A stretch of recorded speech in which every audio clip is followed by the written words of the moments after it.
លេងកន្ទ្រឹមលន់លួយកន្ទ្រឹមលន់ឲ្យចិត្តកក់ក្ដៅ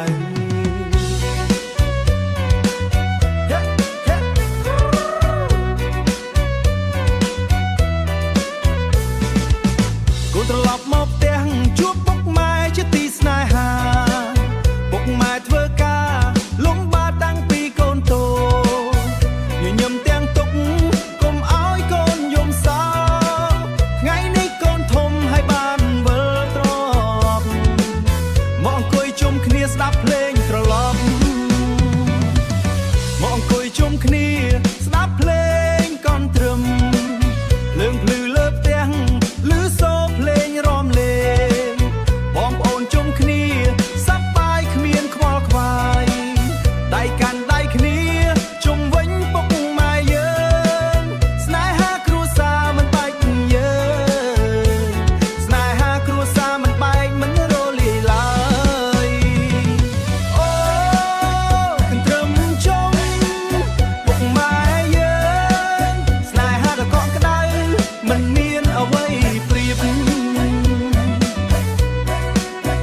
សំឡេងភ្លេងហើយចិត្តឲ្យរីករាយនៅជុំគ្នាដោយស្នេហាមិនផុតបាត់អូ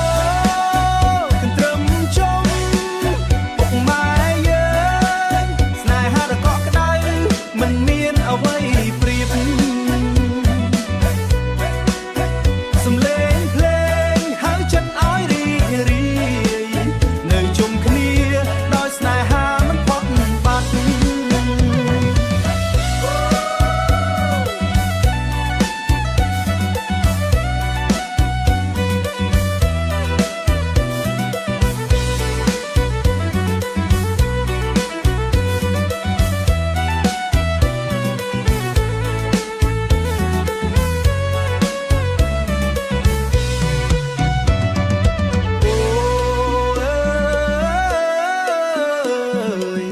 លេងកន្ទ្រឹមលន់លួយកន្ទ្រឹមលន់ក្នុងចិត្តកក់ក្ដៅគ្រួសារយើងស្និទ្ធ